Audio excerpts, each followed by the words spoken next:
So it was a beautiful lesson. Yes. Again, Yes. nothing is happening to me. Everything is happening for me. Yes. Everything is an advantage. And many times in hindsight, we can reflect on these experiences. And instead of getting, like, I'm not sitting here mad at myself about it. It's just awareness. Yes. Like, it's just, we're just having ahas. Of course. And I'm having this experience of clarity, so that next time I'm presented with an opportunity, I will be much, much, much more likely to honor what my inner guidance is moving me towards. Hi, everybody. Welcome back to the Why of It All. I am Melanie. I'm Gina. And this is Gina. Let's do that again. I don't need to introduce you after you've just introduced yourself. Start over. Hi, everybody. Welcome. Rewind.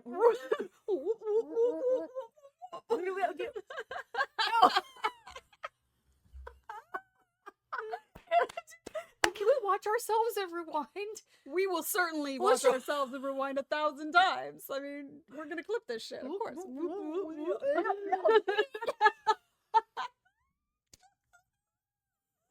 Okay, guys. Okay. That was a good reset button. All right. Now we're in the mood. We are. Hey, everybody. Welcome back to the Why of It All. I am Melanie. I'm Gina. We decided it was a good idea for us to introduce ourselves, at least briefly, before each episode, just for anybody who's new around here and doesn't know who we are. Yeah. We are going to do an UnPrepped episode today. It's been a couple of weeks since we caught up. Yeah. And we've really been enjoying these just completely unplanned, unscripted episodes, and we hope you are too. So let's see where to begin, my dear. You know, I want to talk about turning 50. Yes. So the weekend after the last UnPrepped episode that we released was Gina's 50th birthday, and I drove to Gina's hometown, and she had this most beautiful party. All of your favorite people were there. I got to meet friends of yours that I have known about for decades, many years, at least in most of their cases, but had never actually met them. I know. So it was really amazing to put a name to a face. I know, and everybody fell in love with you. They did, but I knew they would. I knew they would. This is the first I've heard that news. Yes. I'm delighted to hear it. Oh yes. Oh yes. But it was really special, and I had decided about a month ago, like beginning of December, when I was thinking about, because all my friends were like, what do you want to do for your birthday? What do you want to do? It's a big one. It's a huge one. And I honestly have not had a party since the party that Patty had for me at the Lucky Lounge back when I was 27. 27. Yeah. And that was so fun. And I was like, you know what? I may never have another, I don't know, 50 is a big one, right? It's like, it's a big one. Yeah. So I decided to have all of my favorite people. One of my dear friends owns a venue that she rents out for weddings and receptions. It was a beautiful Wasn't it space. beautiful? Yeah. And she actually let me use it. I mean, everything, the stars aligned. I didn't know what to expect, but when I got there, I was beautiful. like, oh, damn. Isn't it gorgeous? This place is gorgeous. And I just, hopefully more than one of my friends is listening, but like, hi, everybody. Welcome back to the Why of It All. I am Melanie. I'm Gina. And this is Gina. Let's do that again. I don't need to introduce you after you've just introduced yourself. Start over. Hi, everybody. Welcome. Rewind.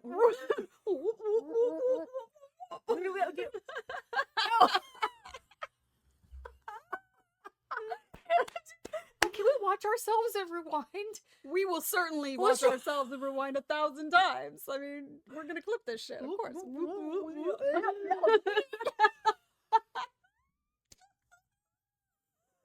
Okay, guys. Okay. That was a good reset button. All right. Now we're in the mood. We are. Hey, everybody. Welcome back to the Why of It All. I am Melanie. I'm Gina. We decided it was a good idea for us to introduce ourselves, at least briefly, before each episode, just for anybody who's new around here and doesn't know who we are. Yeah. We are all my friends that helped to pitch in, and just somebody got a cake, and somebody brought a dip, and somebody brought food, and a lot of people brought stuff, but you had one friend that just bent over backwards and made this massive table-sized charcuterie spread. Am I pronouncing? Is it charcuterie or charcuterie? I say charcuterie. Charcuterie. Well, but you can say charcuterie. I'll say it however I want. Say it however you want. I think it's more. I think it's more French if you say charcuterie. Okay. No, You say char. I don't know what I say. I probably say it differently every time. Yeah, I probably do. We're gonna have But to. it was gorgeous. It was Isn't amazing it spread. pretty? Beautiful cake. Yes. Beautiful flowers everywhere. Another one of your friends did an flowers. entire like You didn't get floral to meet arrangements her. everywhere. And then it was beautiful. We had a beautiful night, and in normal Gina fashion, the party was over around 9:30, because we don't really be staying up until midnight or even 11, whatever, because I'm 50. And we had such a good time, and it was beautiful. It was so fun to celebrate with all of my favorite people in one place. It was beautiful. And then my actual birthday was the next day, and Melanie stayed the night with me. And we just had the most glorious morning, did we not? We did. Coffee in bed and just Pajamas till like noon. pajamas till noon, heating blanket on. We just sat and talked and did our little best friend gig, and it was wonderful. I stayed in my PJs all day for my birthday, for my actual birthday. And I'm remembering about some emotional stuff that came up for you. That before we hit record, Gina and I were like, "What are we going to talk about?" Which we ask every time, but we always come up with stuff. Oh yeah, like just starts rolling off our tongue. Yakety yak yak.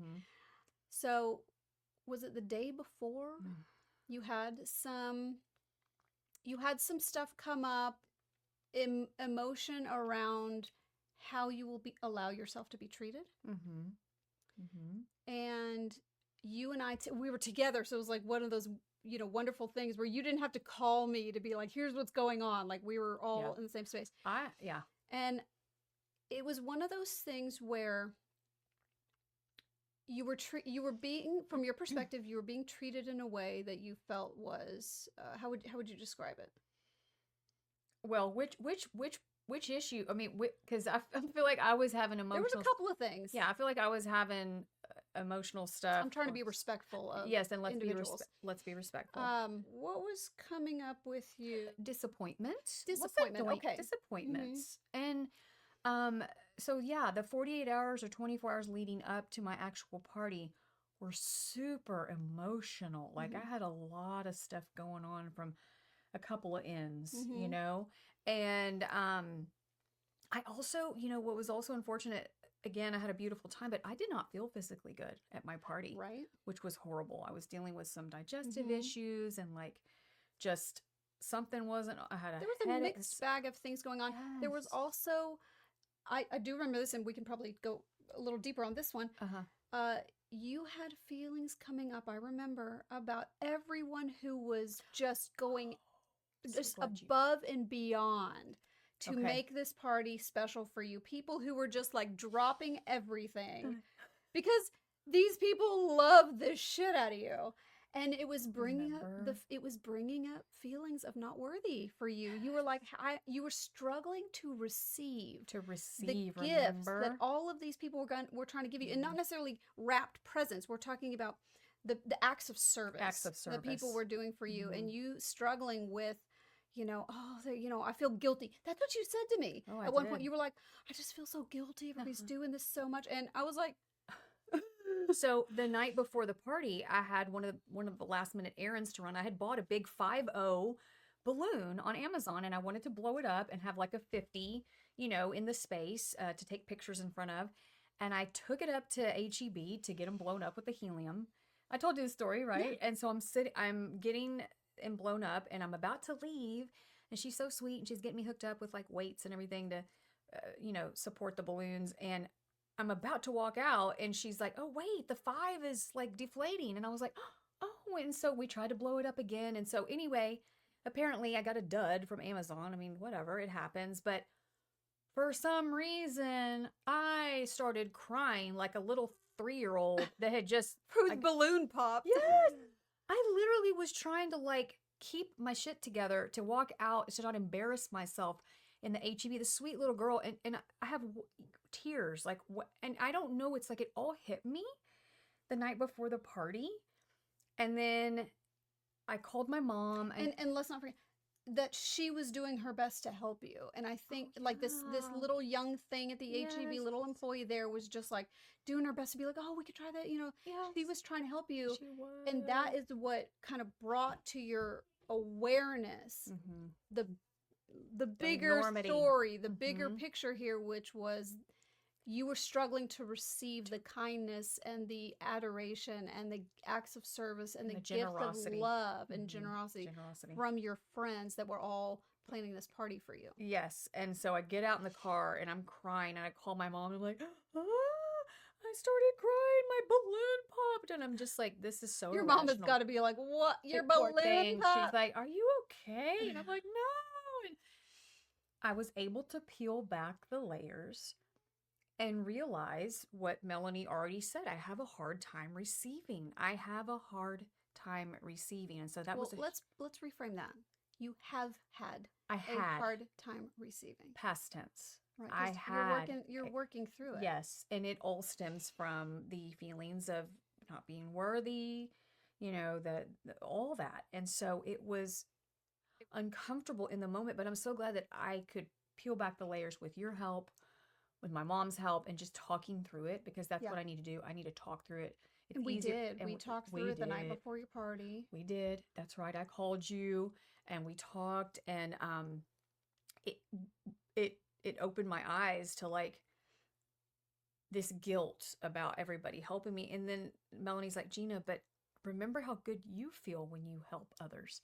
So that's how they feel when they're doing this for you, when they're bringing all the flowers and the tablecloths and the cake. And nobody is feeling like any of this is an imposition. People are like, how can I help? Yes. What can I do? Yes. And it's like, I was struggling with the feelings of feeling worthy for all that goodness, all that beauty, all that support and love. And so I had to, turning 50 was a little bit, I mean, it was beautiful, but it was heart-wrenching for that weekend in moments. But what we talked about the night before as sort of, I think I gave you homework or something. I was like, listen, at the party, your only job is to smile and say thank you. And receive. Your only job is to be like, just hugs and be present and soak it all in because of that,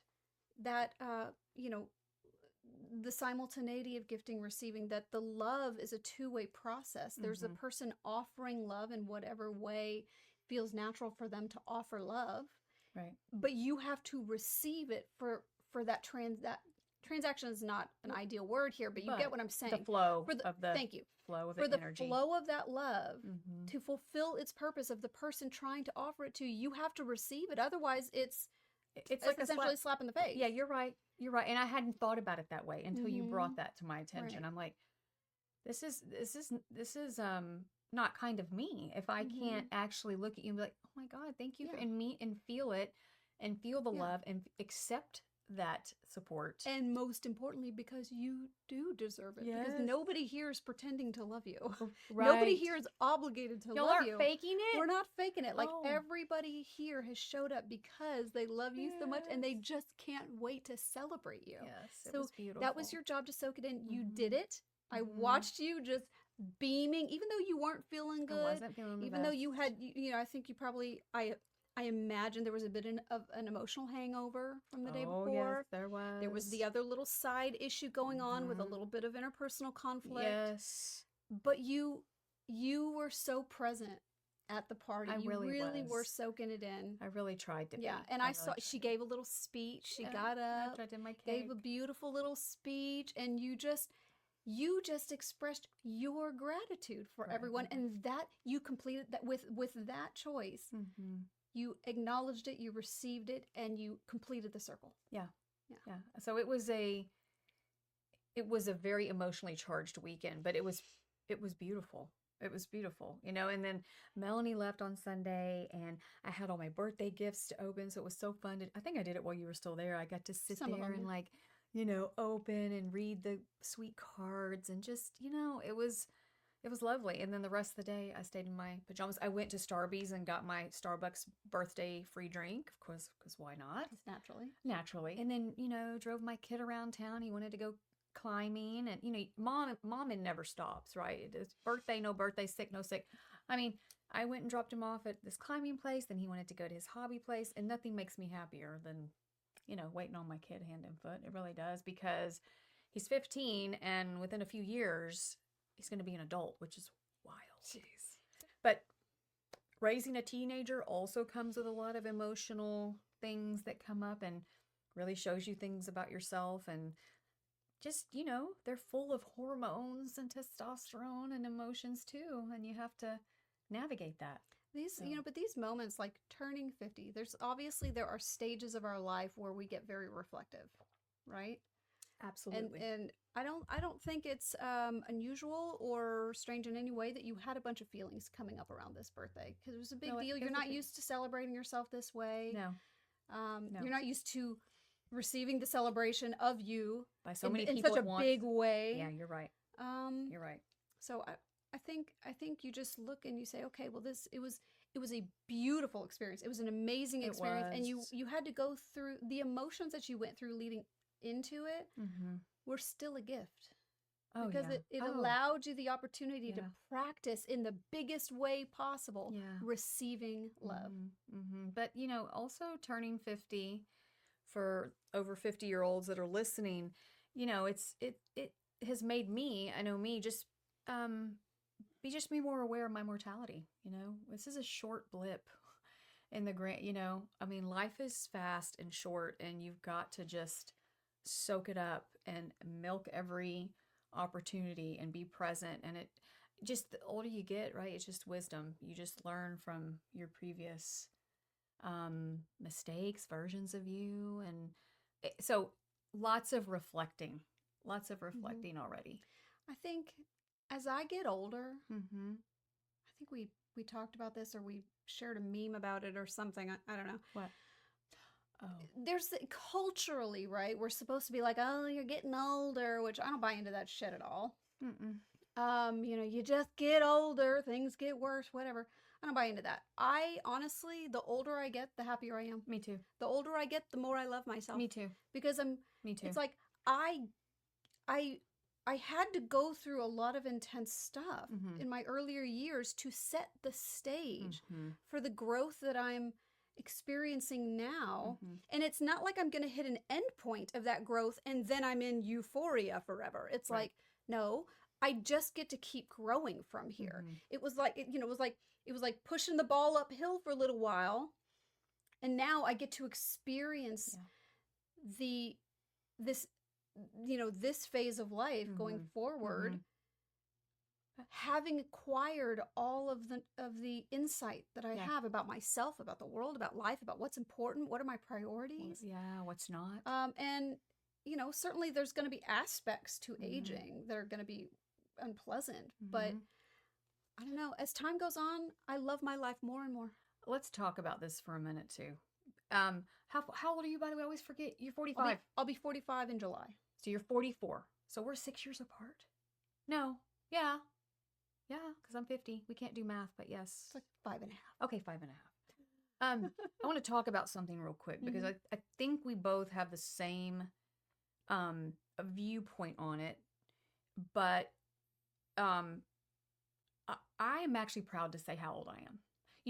There's some women that actually will not say their age, or they will not, if somebody asks a man or woman, it doesn't matter. Oh, there's a whole cultural program out there. You're not supposed to ask a woman her age. It's like, okay, maybe the insecure women who have a whole bunch of limitation programs around aging. Yeah, but let's talk about this, because I love saying how old I am. So do I. I have no qualms about it, because I don't feel 50.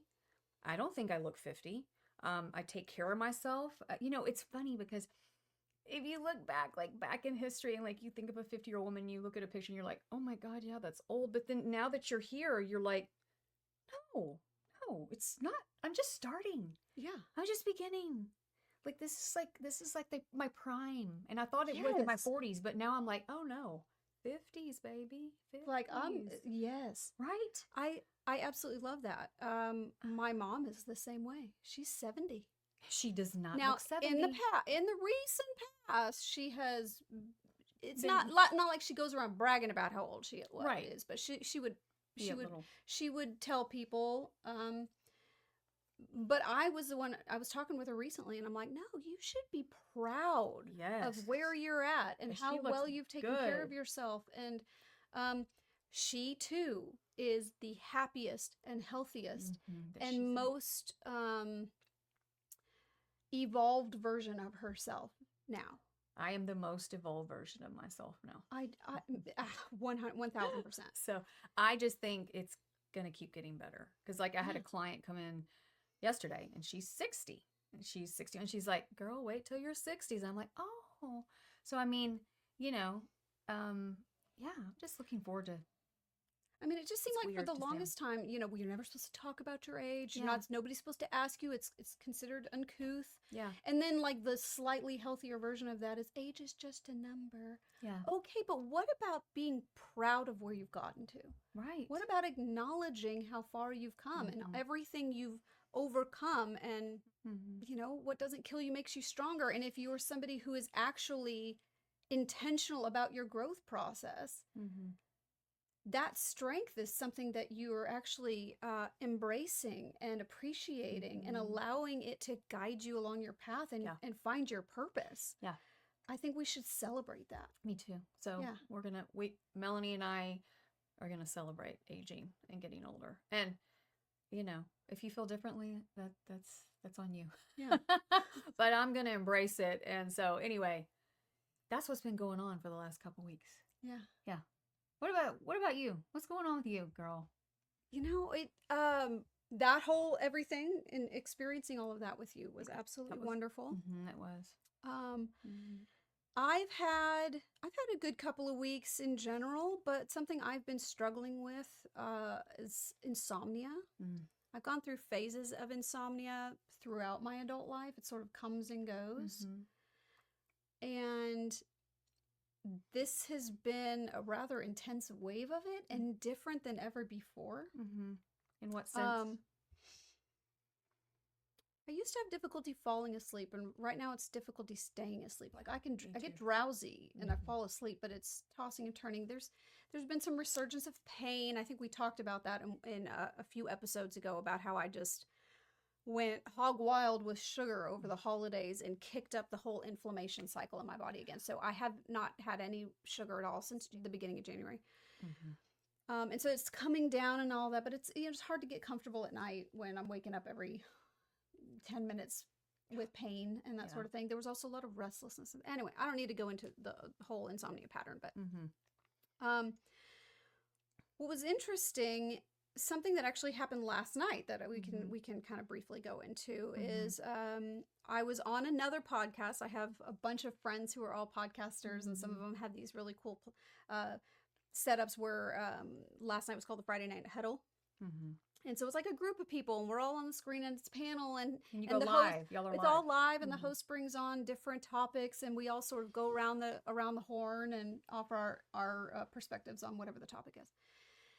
And I was exhausted last night after not having had a good night's sleep in about 3 weeks. But I love doing that show so much that when I get invited onto it, I'm like, yes, especially with the particular group of people that were on last night, or some of my favorite people to be on, to be having conversations with. So I said yes. It felt like a hell yes in the moment, but as the day went on, or as the several days before yesterday went on after I had been invited, I was feeling like little moments inside where I was like, I'm so tired. And by the way, this show started at 9 p.m. my time and ended after midnight, and that is pretty par for the course. So that's a commitment. It's a commitment.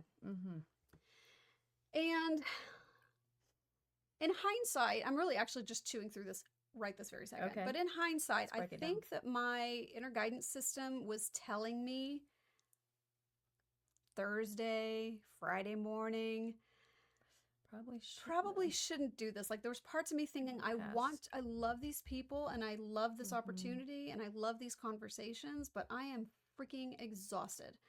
And by the time, but I ignored it because I already committed and I already said yes. And you didn't want to disappoint. I didn't want to disappoint. And I didn't want to run the risk of not being invited back if I canceled at the last minute, which I don't think would ever happen. These are dear friends of mine, but you know, there was that. That thought. It wasn't even a conscious thought. Like I'm literally in hindsight right now recognizing feelings. As we're talking like about it. intuitive feelings that I was having that I didn't allow myself to cognitively process because I didn't want to deal with it. Yeah. So I think my inner guidance system was telling me not to do it, and I did it anyway. And let me just say, like, the moment I sat down in this chair at 9 p.m. last night, I was already tired. Like, my eyes were already heavy.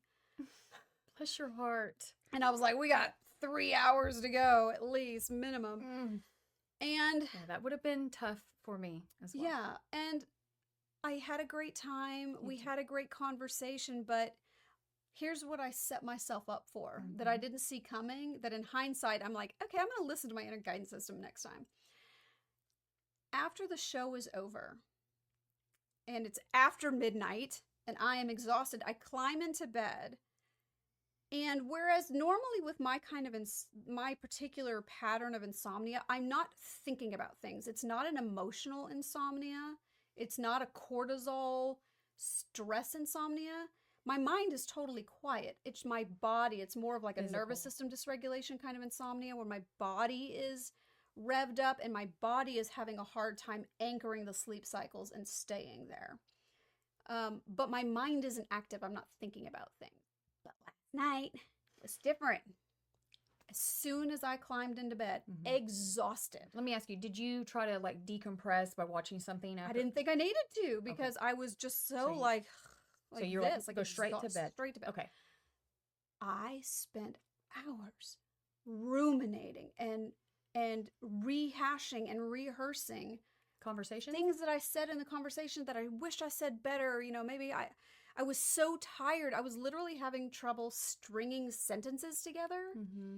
And maybe that was apparent. Maybe it wasn't. I seemed to be getting a lot of great feedback in the live chat. People seemed to be resonating with what I was saying. Sure.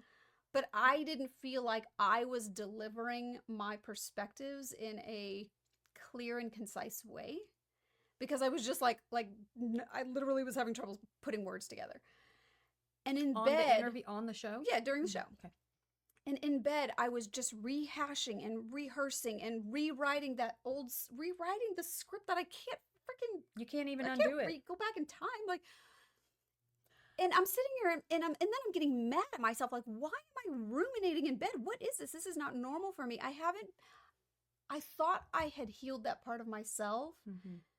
Because I have not done that in a really long time, rehearsing and rehashing the past conversations. That was something that I used to do habitually.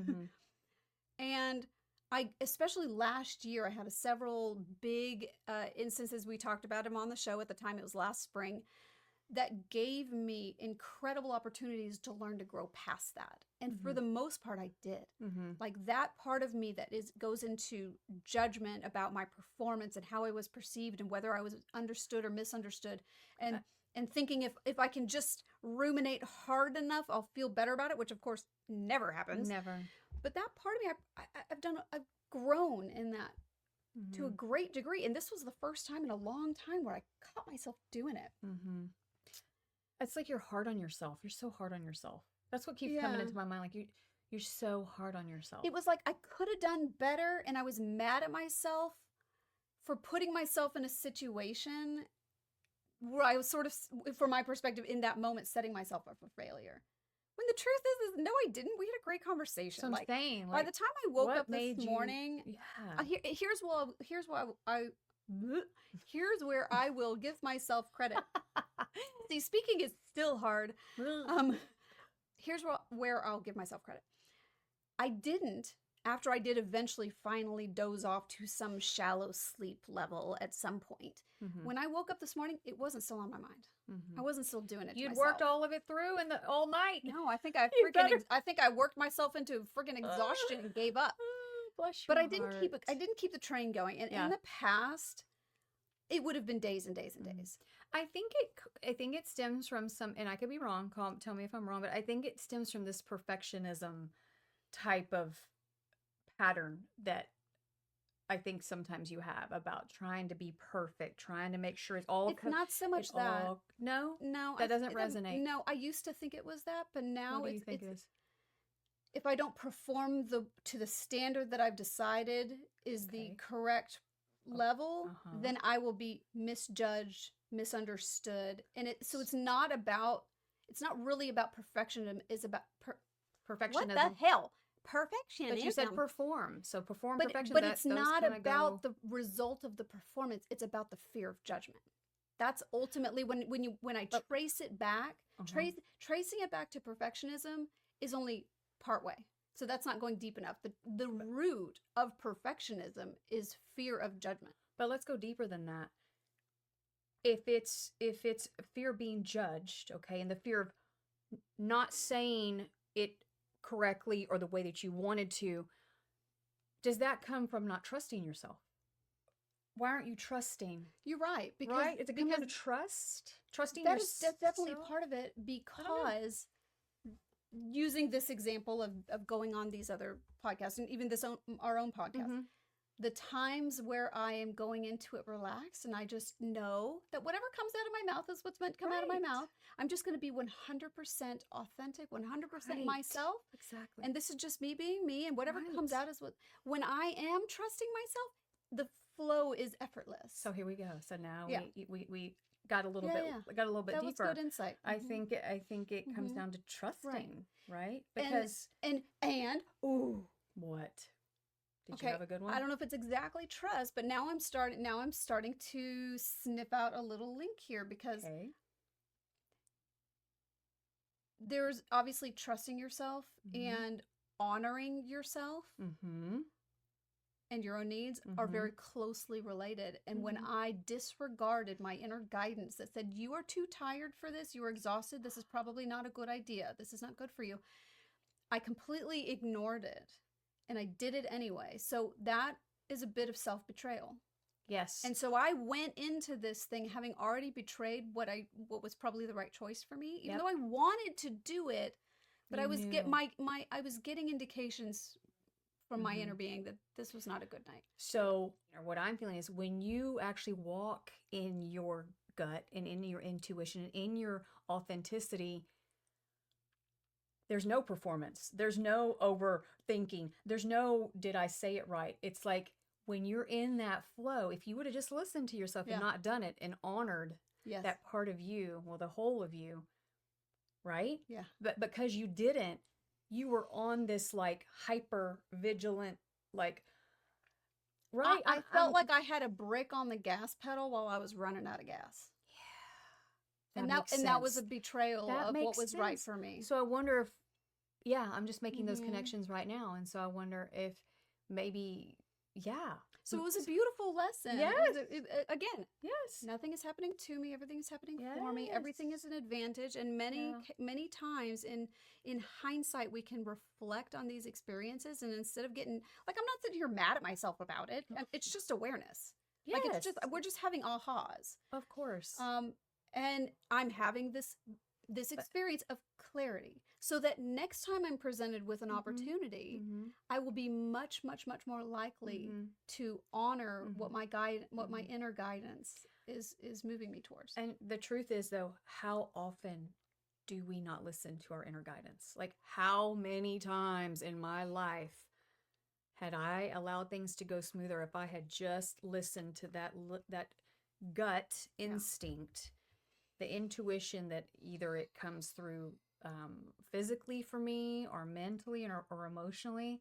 I mean, there have been so many times in my life where I did not listen to my inner guidance. And that your inner guidance is the truth, the essence of who you are. And so when you try to override that, it's never going to be quite what you want it to be, right? No, but the good news is if you keep ignoring it, don't worry, it'll get louder. Oh, yes. You'll get more and more and more opportunities to either follow or choose to ignore that guidance system, and you're going to have lots of chances to learn from And your what choices. I do know for sure, with 100% certainty, with 150% certainty, my inner guidance has never steered me wrong.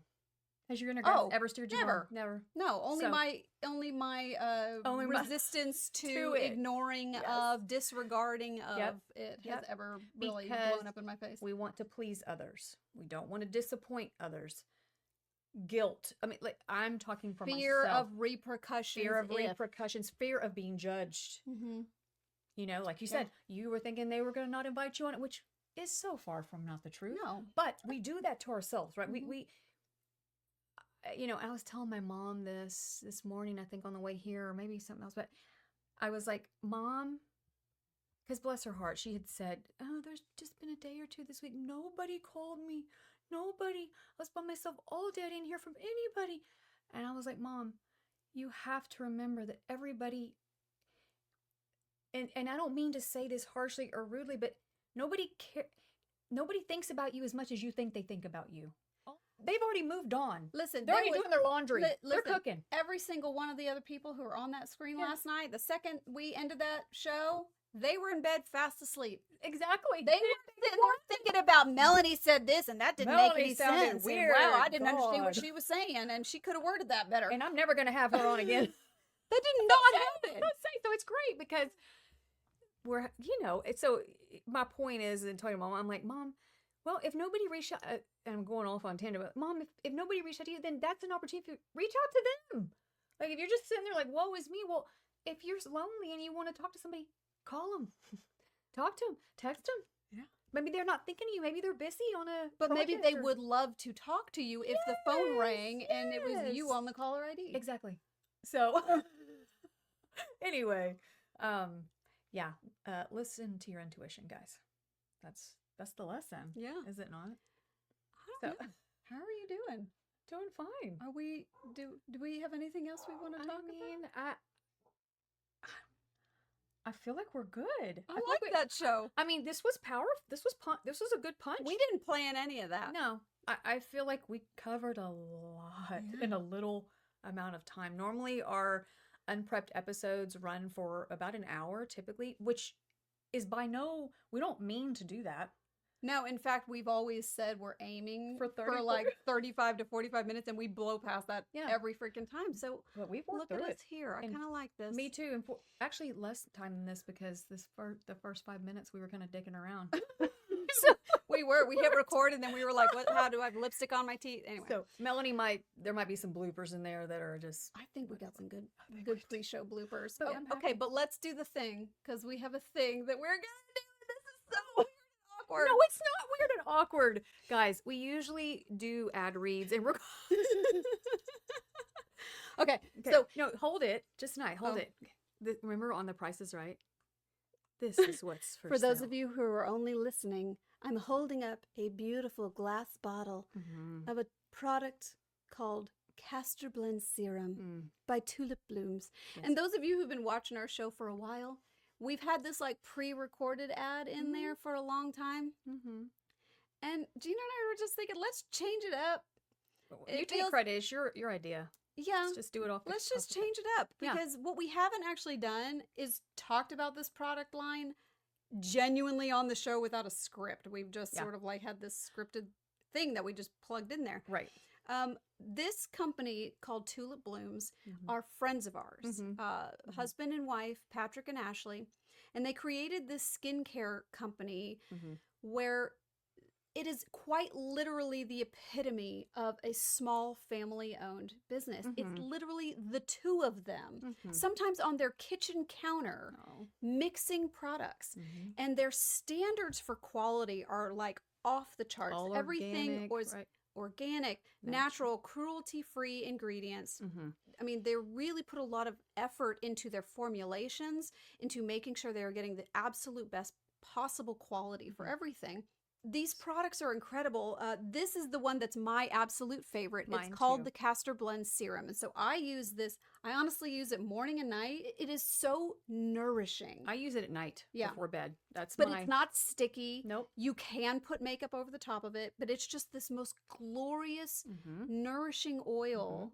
That's my absolute favorite product of theirs. And we've been using it for about a year. Yeah. We're not going to promote anything on our show that we don't believe in, that we haven't tried. And both of us are avid users of the Castor Blend. And since we started using Castor Blend, he's actually developed quite a few new products that are on their website now that we've never used. But generally speaking, they have lotions, they have body butters, soaps, candles, beard oil for the men. They have a whole line of different serums for nourishing your skin, whether it's aging skin, inflammatory type skin conditions. They have very soothing formulations that include blue tansy oil for that, and it smells incredible from what I hear. But they really put a lot into this, and the truth is that when you support a small business like that, you're doing more than just paying for someone's second home in the Hamptons. Like, you're actually putting someone's kid through school, Good paying for point. preschool, you're paying for soccer lessons. And they have 3 beautiful children. And they do absolutely everything themselves. They package it themselves. They ship it themselves. They create the formulas. They literally blend the oils together. So it's a beautiful company. tulipblooms.shop is how you get to that website. We have a promo code HEAL, HEAL, that you can use on their website to get 10% off. 10% off. So And try it, guys. Give it a try. It would be a great way to support a small business. It would be a phenomenal way to support Gina and I. And then, of course, the other greatest way to support this show is whatever platform you're on, making sure that you have followed and subscribed to our channel on that platform and like this particular episode and share it. Yeah. New episodes release every Wednesday. Thanks, you guys. Thank you. Have a good one. We'll see you on the next one. Bye.